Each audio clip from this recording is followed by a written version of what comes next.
Hello, everyone. Welcome to the Ancram Opera House. I'm Paul Ricciardi, and Jeff Mousseau and I run. Oh, my glasses are on. I got to take these off. I'm Paul Ricciardi, and Jeff Mousseau and I run the Ancram Opera House, and we're so happy you're here tonight. And we are learning wonderful things about Zoom every day, like you can't wear your glasses when you have a ring light on. So there you go. As always, we hope that you are all happy and safe and healthy, and we miss you very much. And we really, really want to have you back into the Opera House again. And as soon as it's safe to do so, we'll have you back. In the meantime, we're here on Zoom. So this is our first installment of Local Characters. It's a program where we are in dialogue with our neighbors, and we talk about all sorts of things, like what's happening locally and, what really happened. The lights went out last night and, all that kind of stuff. And we have two great guests. I'll talk to you about them in a minute. Just a couple things to note. The show runs about 55 minutes. And if you would like a playbill for tonight's show, just go to our website and click on Local Characters, and you can download the playbill that way. And if you're new to Zoom, just know that you can click the chat function and you can send love to me or, one of our guests or something like that. So just know you can do that. And then, just know that the Opera House, we're getting really good at Zoom, but anything can happen tonight. Like the power can go out again. So who knows? If it does, just you all can hang out and talk to each other, and, hopefully it'll come back on. We have two really, really fantastic guests tonight. Both of them are multi-talented artists. The first will be Mary Murfitt from Ancramdale, and followed by Vemilo from Millerton. So we're really excited to have them tonight. Before we start the show, I just want to remind you of a few things. In the old days, I'd remind you to turn off your cell phones and tell you where the fire exits were, but I don't have to do that anymore. Up next, one of our new programs of the summer Play Lab. That is opening on Friday, August 7th, and you do need to get a ticket for it, so go to our website and reserve. It's free, but you do need to get a ticket, and we're really excited about the Play Lab. That opens the 7th. And if you haven't done so yet this summer, please consider donating to the Opera House. Our entire virtual season is free, and we rely on donations to make this all happen. We're a nonprofit organization. So you can go to our website, ancramoperahouse.org, and click on donate, and we'll remind you of that at the end of the show and put our web address up at the end. And I think that's all I need to say. So now this is so exciting. I feel like a cross between Guy Smiley and Kermit the Frog on the Muppet Show. I want to welcome our first guest tonight, and it's Mary Murfitt from Ancramdale. So now, Mary, you get to imagine that there's applause happening. Hi, Mary. Oh, my glasses too. Your glasses, sorry. Right? My drink. Hi, Mary. Oh, is that the tell us about that drink? That is my Aperquila. Aperquila. It's Aperol and tequila with bitters, and topped it with tonic or seltzer you can use. Yeah. I just had a little show bit. Business. I just had a I just had a little bit. It's good to see you, Mary. Nice to see you. It's good to see you all the way over in Ancramdale. What's happening in Ancramdale? Well, it's pretty quiet tonight. Yeah. Sometimes I have guns shooting or motorcycles, but tonight. Yeah, but that's normal. It's nice and quiet. Yeah. Did the power go out for you last night? No. Oh, it did here in the Hamlet. What happened? Big news. We don't know. No, who knows? I don't know. Yeah. So there you have it. All right. So, and now all these, just like in live theater, people show up late, but we love late seating. It's late seating. Late seating. It's late seating. It's throwing me. It's throwing me. I know. All these, I can't believe what's happening. All right. So I just so the audience knows, so I met with both of our guests beforehand, and so we've had a couple conversations just to kind of, get things going. And so the other day, Mary, when you and I were chatting, it came up that you're from Kansas, and you said to me, everything I am now is because of Kansas. And I thought that was so moving. And, you know, I don't know, like, it's because like I'm spending so much time at home and we're all spending time at home. So we're thinking more about home. But I've been thinking a lot about that, thinking about what that means. And I wondered, could you tell us what you meant by that and what that means for you? Well, Kansas, I grew up in Kansas. I was born in Kansas City, Missouri, but I was adopted as a baby, and I was brought up in the middle of Kansas. And my mom was a violin and piano teacher. My dad was a doctor, and I took music lessons. I got involved in theater. My mother encouraged me to play the violin. She kind of thought I was going to be a concert violinist, but I saw Funny Girl when I was 12, and I thought, oh wait, that looks like way more fun. Anyway, I learned how to play the violin. I learned how to play, you know, many instruments. I sang in all the choirs and all of that. And eventually, when I moved to New York when I was in the theater, I had an audition for Oil City Symphony. And all of those things that I had learned in Kansas suddenly were important. When they were looking for somebody in the cast, they wanted somebody who could sing, someone who could play one or more of the following instruments, and I played 4 of the 5 of them. You know, it was, you know, and I ended up getting the role, and it became a big off-Broadway sort of cult hit. But I never would have gotten that role if I hadn't gone through all those things in Kansas, if I hadn't grown up in this amazing community that was like this oasis of art and painting and music and all of this. It was an unusual town. There was a college there, and music was as important as being a jock. So it was all of those things fed into my career, and eventually into my writing. Is that land, it's so flat and empty. It feels like an empty canvas that you just want to paint on in some way. And I think it inspires creativity. It doesn't push it down.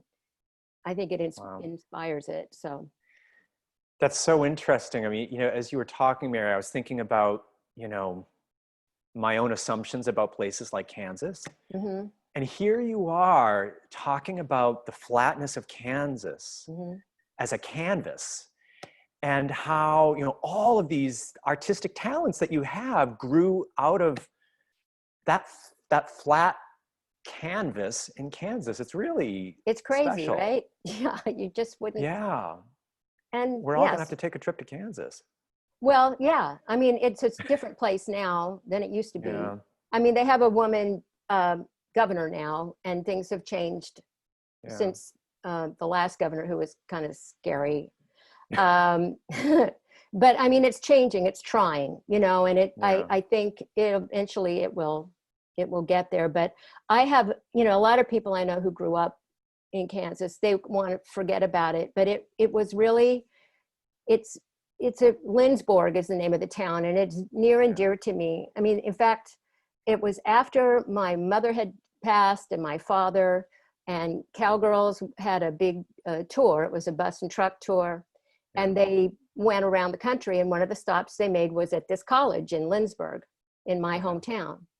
And so they invited me to come, and they had sort of like this Mary Murfitt day. I mean, it was weird because my family was gone, but I came back to this place where I felt such incredible love and pride, and, you know, that is my family. They became my family. So I have a large, big place in my heart for my hometown, for my home. I want to talk more about home in a second. I want to talk about your career. So this is sort of our segue question. Mm-hmm. But so you were just talking about where you grew up, and in your plays, from what I can tell, there seems to be a real sense of place. You were kind of just talking about that. And even perhaps an exploration of the question, where is home? And I'm just wondering about, in what ways is the notion or idea of home important to you? I think sort of like my Kansas sister, Dorothy Gale, there's no Yeah. place like home. Yeah. And it isn't, and you know what? It was there all the time. Yeah. You're in these different places. I don't think home is a place. I think home is a state of mind.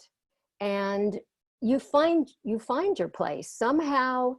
I mean, the show about the orphan trains, Yeah. that's looking for home. Everyone in that show is looking for a home of some kind, a home of acceptance, a physical home, a home of understanding. So it looms large in my life and in my work. I think Yeah. that's what everybody is looking for. Everybody's looking for home, I think. You moved to New York at a certain point and sort of started your career in theater. Mhm. Did it take a while for you to sort of like, did home come to you quickly? Have you brought home wherever you are, or did it take a while for you to feel at home once you moved your career to New York? Um, I wasn't crazy about New York City. I Yeah. ended up moving out, like to Montclair, New Jersey. I would commute in and out, and I moved back to Park Slope later. It was just easier to get to work. If you're doing a Yeah. show, you don't want to be driving all that time. But I felt I had, mostly the home part of that were friends. And relationships is what made it feel like home, and being understood. Yeah. Coming out, that suddenly I was in a safe enough place where I could be home, where I Yeah. could feel what I was feeling and say what I wanted to say and be who I wanted to be. So Right. that came from New York.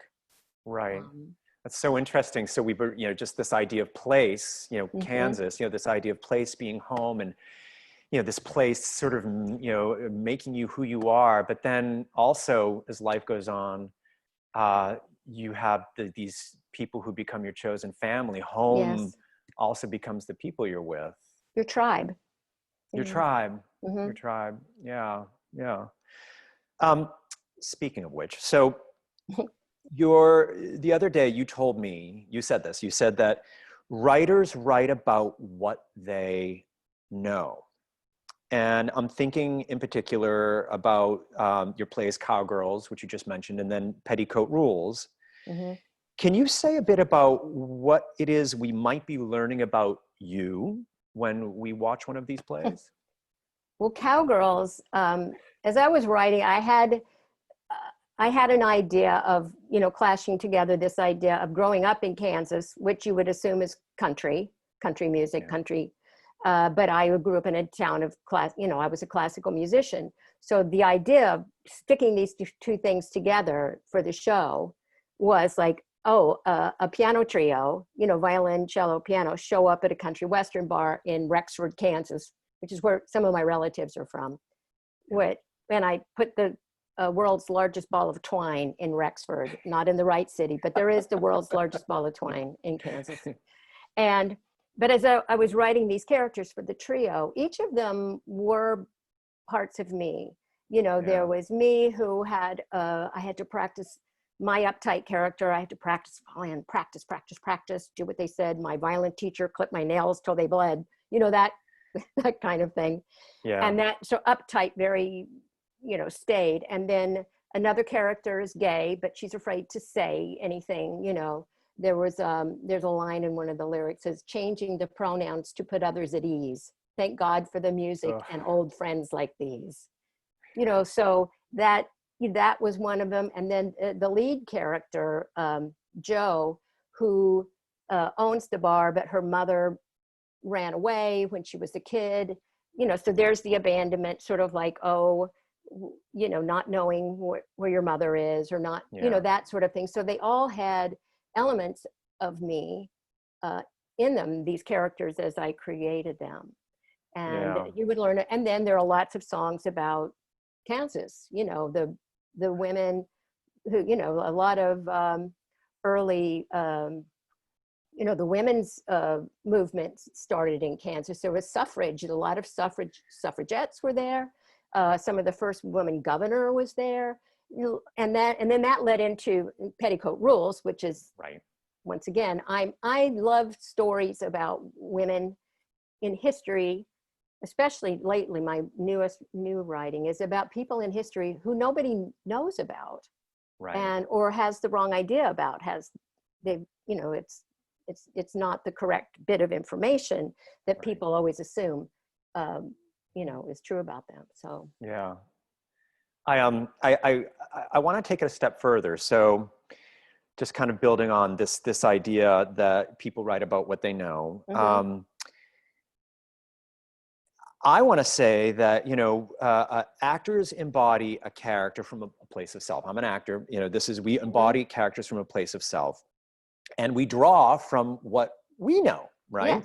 Yes. So with that in mind, I want to talk about your performance in the revival of Oil City Symphony. Oh my God. And we're going to pull up some photos here. So Okay. Hannah, will you pull up that first picture of Mary?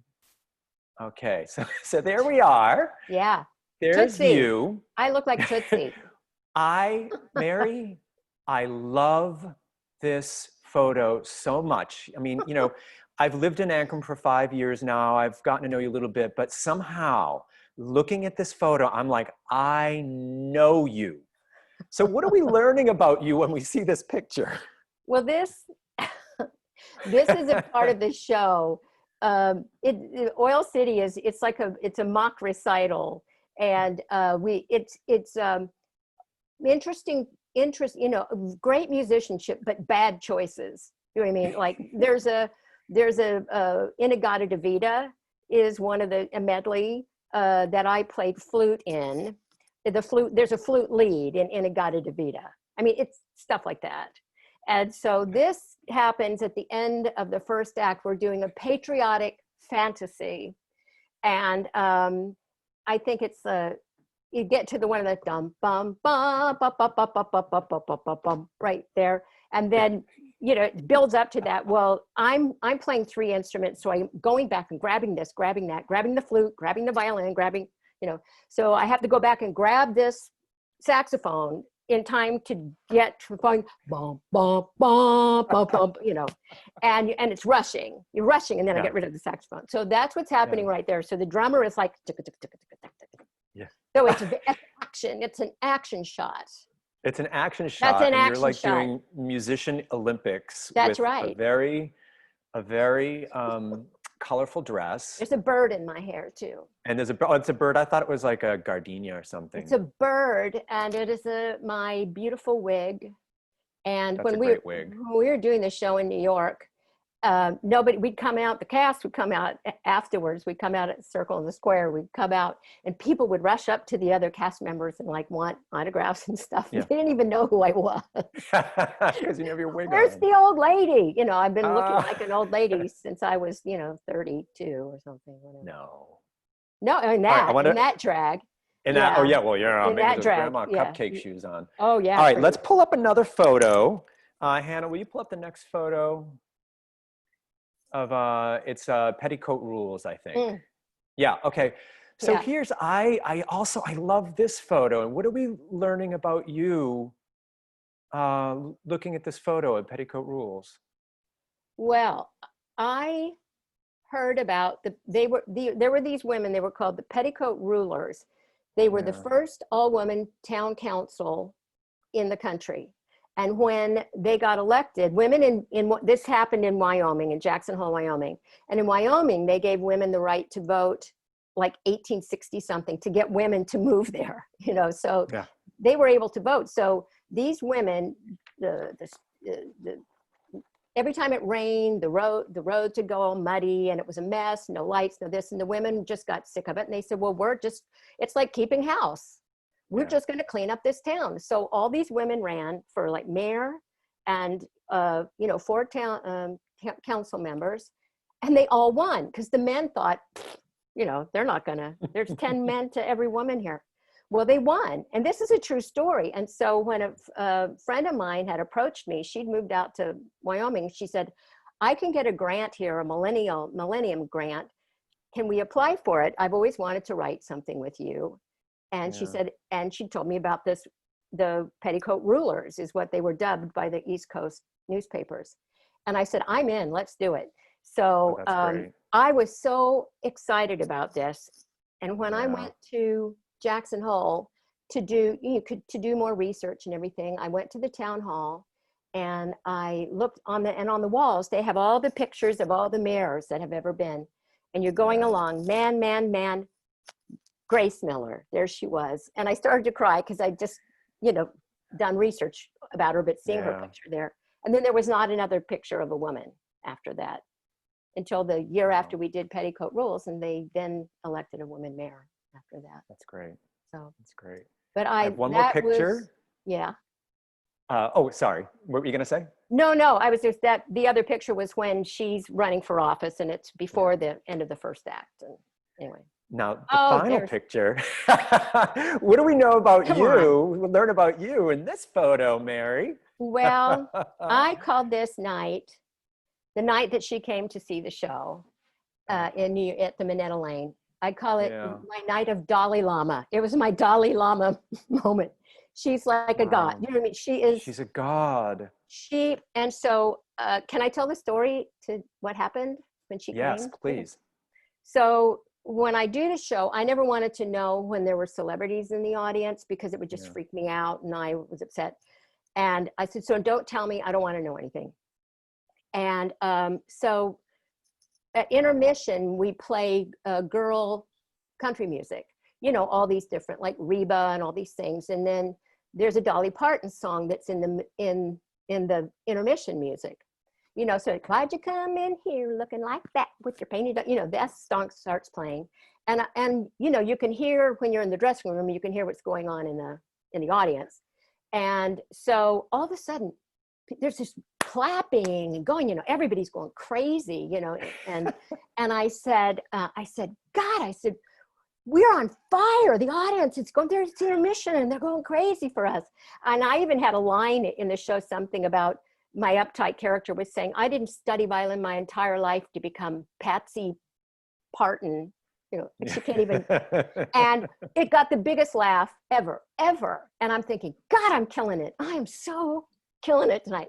So I just thought it was a great audience. So at the end of the show, there's a concert section where, the fourth wall comes down and we're in these cowgirl suits and we're playing, and I'm playing this song. We're playing a song I wrote called Sunflower, which was sort of an homage to Wildflowers, the song that Dolly Parton wrote.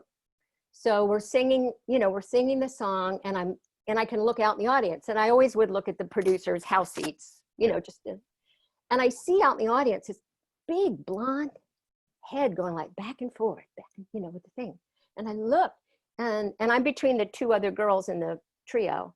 And I looked and I went, holy, that's it. It's Dolly Parton. It's Dolly Parton. And I looked at the other two girls and they went, while they're playing, la, la, la, and I was like, my knees almost went out from under me. And one of my understudy was sitting behind her in the house. And she said that Dolly was making up a fourth harmony part while we were singing the trio number. Oh my gosh. So she comes backstage afterwards, and she came through the stage door, and I didn't know, I just knelt. I knelt and just bowed. And I said, oh my God, I'm such a huge fan. And she takes my hand, she goes, oh, get up, honey. I'm a big fan of yours now. And she stayed there for, I'm not kidding, maybe an hour till everyone on stage to backstage to the ticket people all got her autograph, all got to talk to her.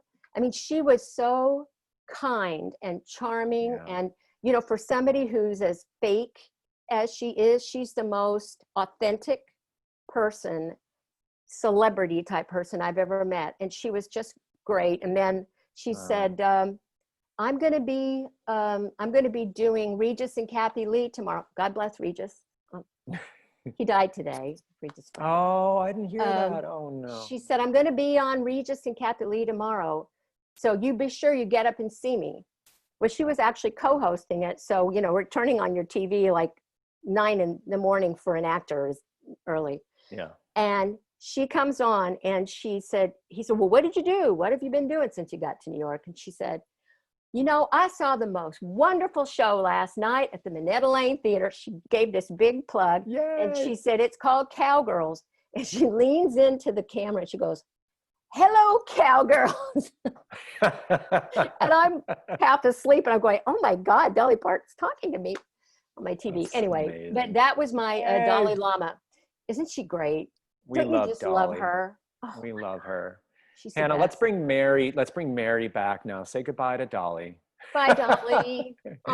So I want to end our conversation by asking you about, you know, we're meeting virtually because of the pandemic, and, you know, it's the way it is right now. And so I have to ask, what have you been doing to keep your sanity? What are your secret tips? Are you like knitting? Are you making more Aperol drinks? I mean, what are you doing? Well, I'm making up drinks. Yes, that's my main job right now. Yeah.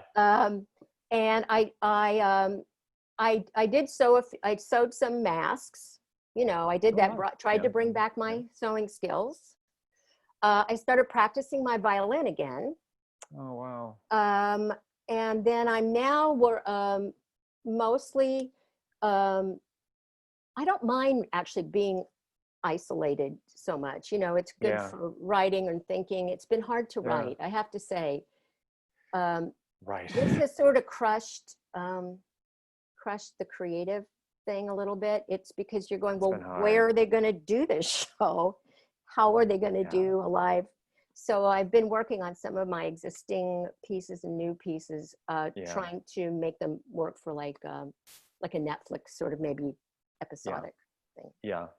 It's so interesting. It's, you know, it has been hard for all of us. And but there is, I have to say, you know, this, you know, the Opera House, we've been doing our entire season this way. And there is this odd intimacy that goes through the Zoom lens, you know? And so I'm in your living room right now, and you know, we all are. And it's different than, I mean, I have not been on live TV. So, but it's, you know, it feels very different than TV or film. It's its own sort of breed. And I love the intimacy of it. So that's sort of, I like it because, I mean, if I ran into you at one of your shows, I would get to talk to you for maybe a couple minutes. Yeah. Because, you know, everyone's talking, la, la, la, la. Well, this has created a chance for us to actually get to know each other better. That wouldn't have happened. Yeah. Maybe a social gathering or something, but, you know, it's very... we're connected. It is. We're connected now in a bizarre kind of way. Connected by being disconnected. Yeah, I mean, you're a mile away and here we are. So, I know. That's true. Mary, thank you so much for being on the show tonight. My pleasure. You are extraordinary. I just loved having you on, and I look forward to seeing you live soon. Me too. Thank you, Mary. Me too. Mwah. Have a good night. That's up next. So, well, again, Mary, it was just great. Thank you, Mary. And our next guest is beaming in all the way from Millerton, not far from Boston Corners. And for those of you who are not from the area, Boston Corners is a particular area in Ancram. So our next guest is Vemilo. Please welcome Vemilo. Imagine applause happening now. Yay, Vemilo. Where's Vemilo? There's Vemilo. Hi, Vemilo. Oh, you're still mute. There you are. Hi. Oh, I can't hear you. Let's see. No, I can't hear you again. But we're going to admire. Oh, now I hear you. There we go. Yes. Hi. Hello, hello, hello. You've changed. I had to for the children. Children. Yeah. So we had a sound check earlier tonight where we met with Mary and Vemilo to check lights and sound. And Vemilo was in his rehearsal wig. Now he's in this. Disheveled. So it's good to see you. You too, love. Thank you so much for having me. Hello, everyone who's Yeah. viewing. Good to see. Why we can't. I I see amazing Paul, but not the rest of y'all. But hello, everyone. They're beaming in from all over the place. Hello, How's it hello, going over in hello. Millerton? It feels great. Everything is good. I feel Yeah. creative than ever, and yeah, I'm just I'm overall blessed and grateful. Yeah. Yeah. I mean, you have to kind of have that attitude because otherwise we just get sucked down into the muck, right? Yes, yes, Yeah. yes, yes, yes. Um, I have so many questions for you. I want to touch on something that you and I talked about the other day when we met. And Hmm. I'm thinking about the fact that you are from the sort of Millerton, Lakeville area, Hmm. that you are an artist working in all sorts of medium, in music, singing, visual, video, performance, fashion. Yes. And you've chosen to keep this area as your creative home and all otherwise. And I'm Yeah. wondering, how has your relationship to this area changed? And how is this area influencing your work now as an artist?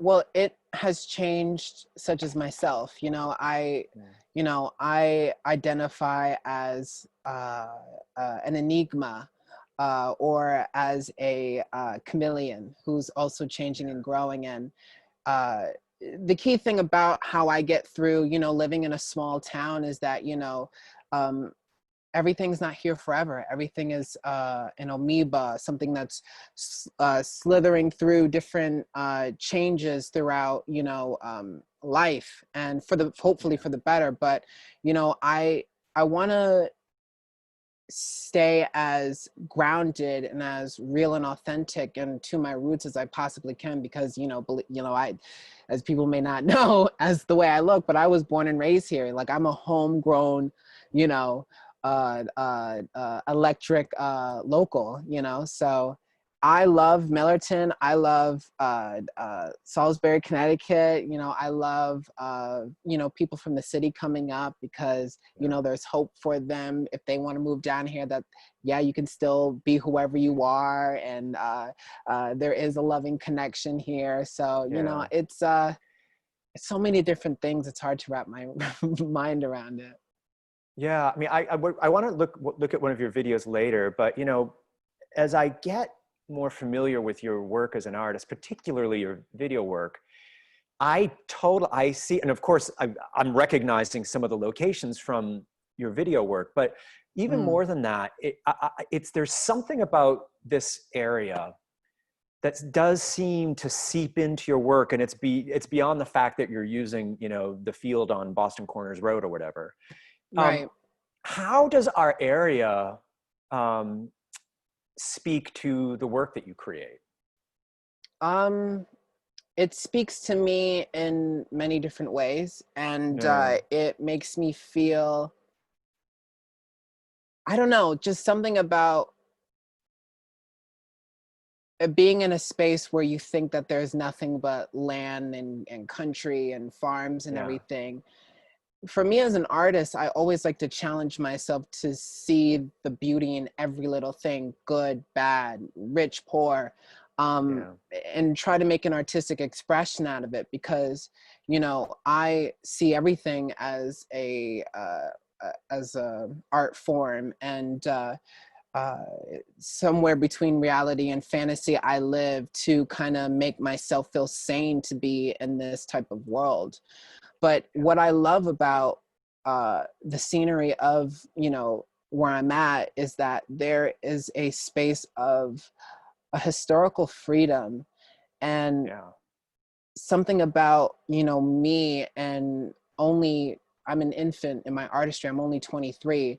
you know I still have so much to grow and change and evolve, but the key thing about it is what I try to stay as most is humble and centered and sane, and yeah, really, dig my nails into the ground of what is it that I want to say next? What is, you know, the space that I grew up in has something to offer to me, for me to kind of wrestle with through my art and music, to project in the world, you know? So this is kind of like, you know, my oasis of solitude and grounding of what it is that I'm feeling next, you know? Yeah.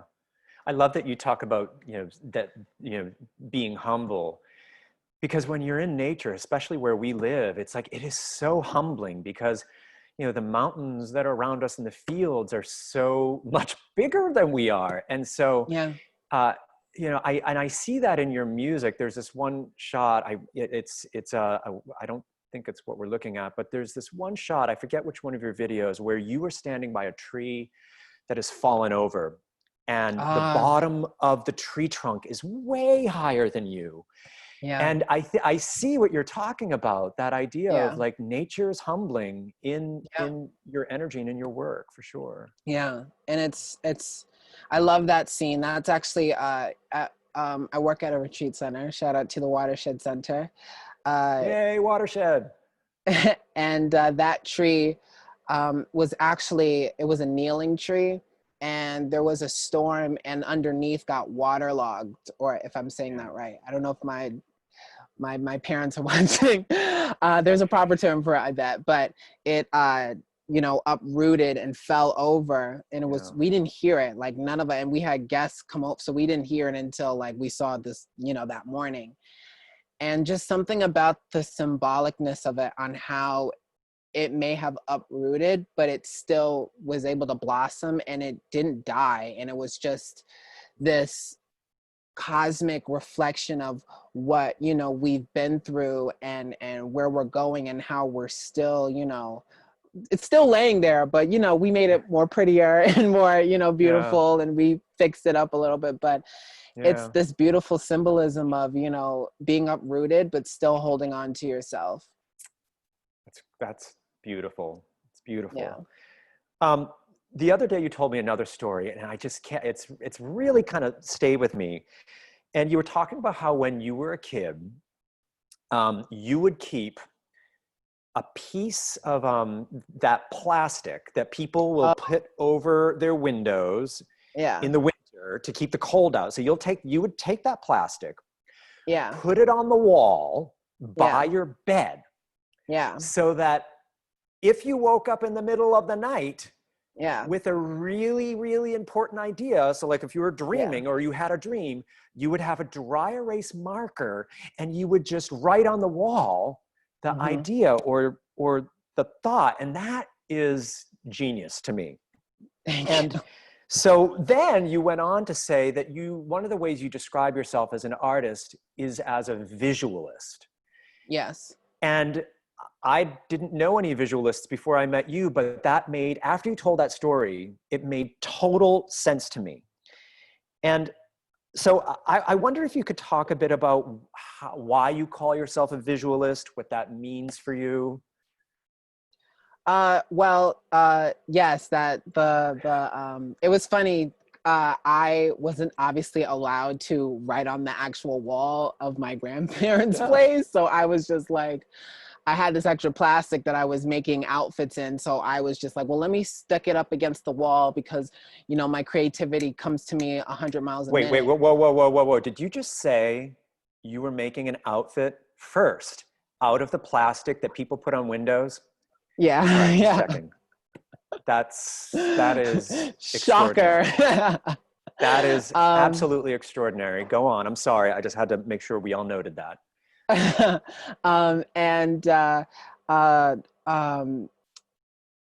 to be a visualist. I just remembered your question.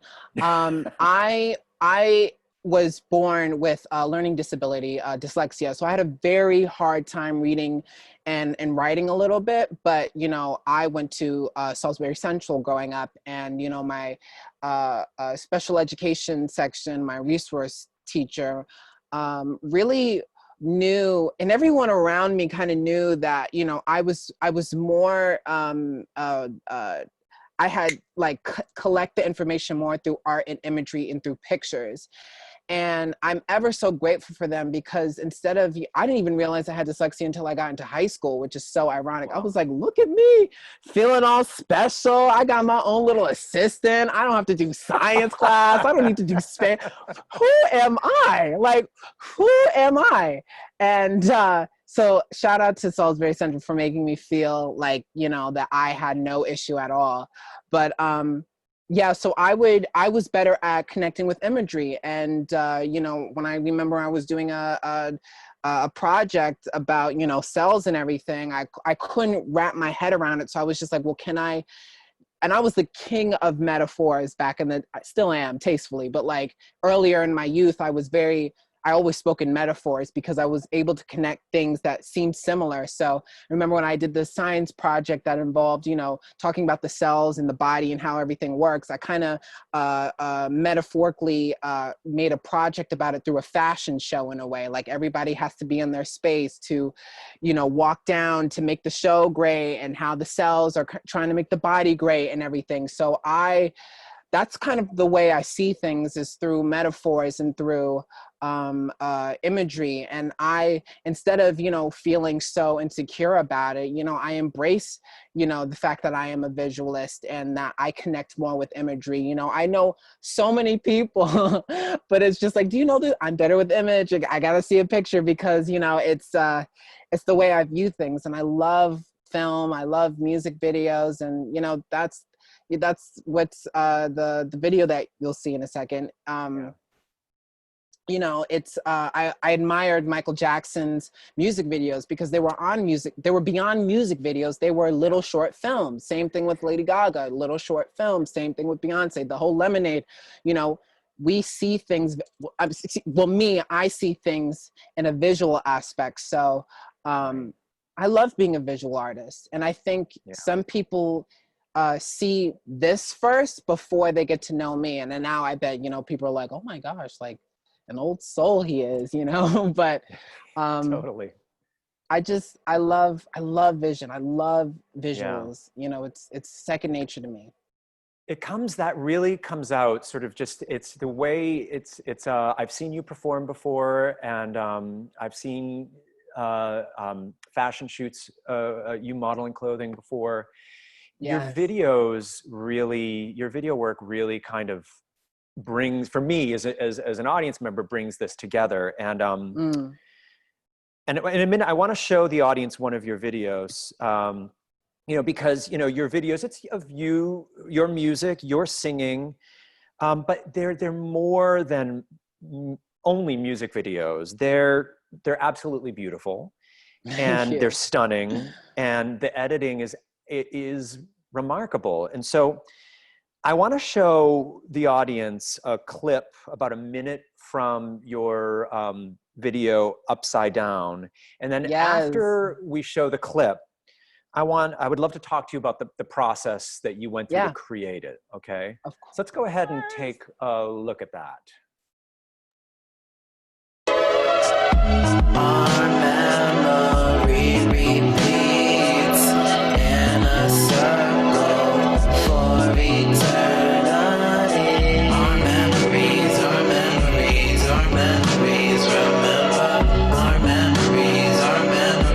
Our memories remember. Our memory repeats in a circle for eternity. Our memories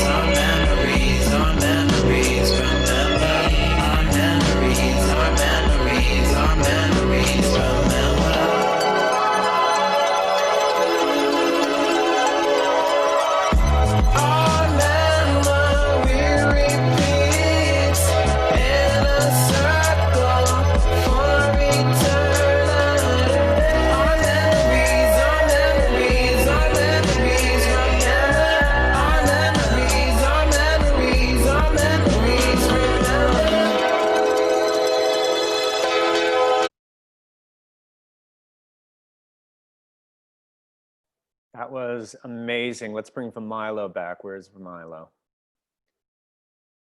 There he is. Hello. That Vemilo, I just can't get enough of these videos. They're really really extraordinary. Can you tell Thank the you. audience about, well, I want to ask about your process, but what is going on in the world of that video? Can you hear me? Yep. Okay, cool. The video, well, the song itself, Upside Down, I was very inspired by the whole concept of you know, turning a frown upside down. And what makes me happy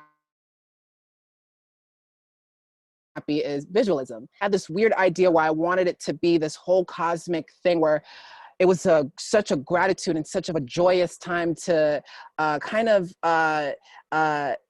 express my love of where I grew up and what I wanted to move forward in my creative aspects. So I called up a good friend of mine who moved to LA, Saint Rogue, who is a dear friend of mine in the House of V. The House of V is HAUS. It's my dream Warholian factory of me getting a bunch of my friends together to discuss about what's the next vision for me, or, you know, so they fine tooth comb my ideas. But what I loved about Saint is that he was pretty much an open entity of what it is that I wanted to do and say. And we had other projects that we worked on, but all I had honestly was my phone that my Gram Joan, this is my Gram's old phone, literally shot this whole video on this phone. I had a good friend of mine for a gift buy me a stabilizer, which was under $100. And I called up my friend Saint. I was like, I have this idea. I just need someone to hold the camera because otherwise I would have done it. And so I edited, directed, and obviously starred, and you know, did everything to it to make it perfect. And I don't know how to, it's just it's a creative freedom. It's a way for me to kind of be in this weird psychedelic phase in my creative realm, you know. And you made that entire video, you edited it, right? You sort of conceived it, you edited it on your phone. Yep, this iPhone 6 Plus with 64 gigabytes, and you know, I mean, really what I want people to realize, at such as my age and even older, is that there's no excuse to do what you love. You know, save a little bit of coin and get your and make room on your phone. You know, there's this thing called Google.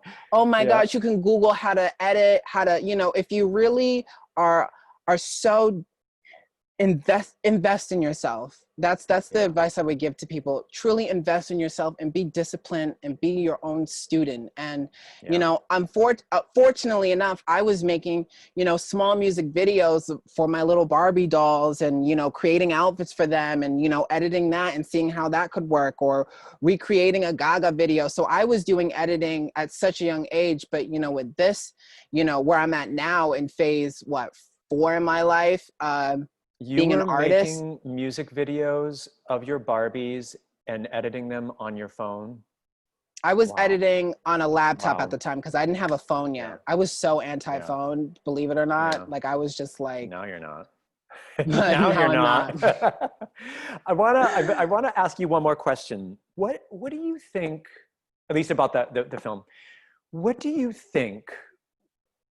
What do we learn about you through watching your videos? That I am a legend in the making. No, I'm just kidding. That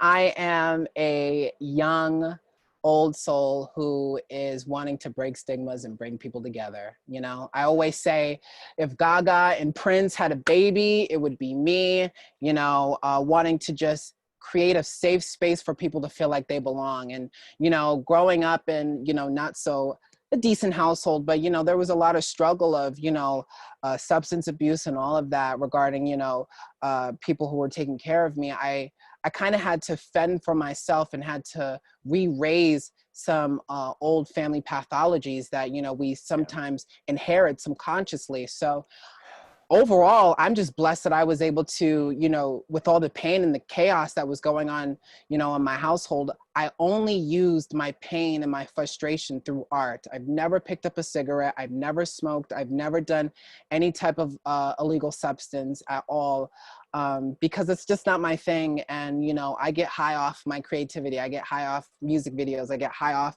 you know, dressing the way I want to. And that's what I want to, you know, encourage and pass down to, you know, the generation behind me. You know, you don't have to be all drugged out to have a creative idea. You just need to be in a beautiful space, you know, where there's foundation, like, you know, my family, my chosen family, you know, Brooke and Greg, you know, Graham, Joan, all those people, you know, really took me in this space where I was vulnerable, and they built me a strong foundation of, you know, of what family is and what family is supposed to be about. And I owe them so much beyond, you know, my presence. You know, I owe them for so many beautiful things, and I'm just grateful, very, very grateful.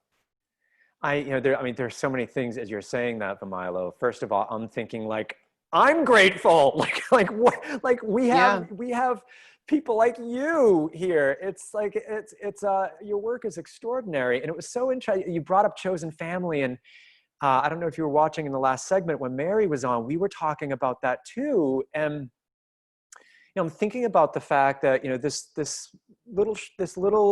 program we're doing here at the Opera House, Local Characters, it is actually celebrating that idea. You know, we have our birth family, but we also have our chosen family, and you know, where we live, you know, the people we live with, the community we live in, is also our family. And so it's really, I'm so glad that you brought that up. Yeah, it's important. Yeah, it is. It is. I want to ask you one more question, and I asked Mary the same thing, and it's a bit tongue-in-cheek, but I'm actually serious. So my question is, we're doing this over Zoom because we can't do it live. Right. I've actually never met you live, which feels so strange, but I feel like I know you so well, and that's been a gift of Zoom. But in these you know, just sort of these kinds of meetings. But I'm wondering, so, you know, it's been, the past few months have been hard, and I'm wondering if you can share with us things that you've been doing to stay calm and focused and centered during the pandemic. What have you been doing? I've been, what have I been doing? Well, I always like to say, you know, with the whole pandemic, I actually do a Tea with V. Tea with V is on Facebook. Yes. I'm doing the last 4 episodes next weekend because the end of season 2. And then, you know, I'm going to take a month off and do it again because I'm listening to my body and I'm not trying to become like butter and spread myself way too thin. I've learned that. But Tea with V is just about, you know, talking about real stuff that people go through. And I give my advice to some of the somewhat traumatic experiences and somewhat of the positive experiences and how to be yourself. And can you tell people how they can find Tea with V? Tea with V is on, if you, I'm saving all the videos to move on a YouTube channel real soon. Okay. But if you want to know that where it's on, you can follow me on Vemilo Evergreen. My name should be like in the corner. I don't know if people can see that. Yep, it is. Okay, cool. So yes, just look that up during after the show on Facebook, and subscribe to my YouTube channel and Instagram.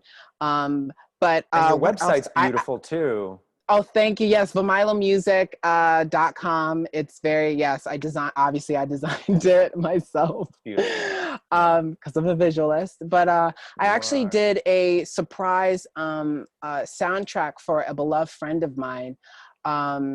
We've been friends for about a year, and we actually have the same similar stories in a limelight. And I wrote 17 songs, and I really worked hard for him to really see the value of himself. And I surprised him the soundtrack that was customized for him on, I believe, what month are we in? July. So We're July in 11th July. is when I had it. Yeah. in July, July 11th. So that was really exciting, and I love writing soundtracks and really telling people stories. He's still enjoying it, so it's up to him if he wants me to release it to the public so everyone can hear it. But it's a customized, beautiful record, and I go into who he is as a person, and yeah. But what I wanted to say was, you know, with this whole pandemic, what I always like to say, you know, sure, there's stressful times and it's a crazy time, but I always like to say it's self-reflecting times. And we have to learn, or at least try to rename certain experiences. Like, we can call it what it is. Yes, it's very unfortunate that I can't be with you and hug you and everything, but you know, at this time, this is all about self-reflection. And, you know, it's so ironic how it happens 2020, the vision, you know, you got to see good when you have 2020 vision. Yeah. And yeah, it's all about self-reflection. So that's what I'm doing. And I'm enjoying it. I'm very much enjoying it.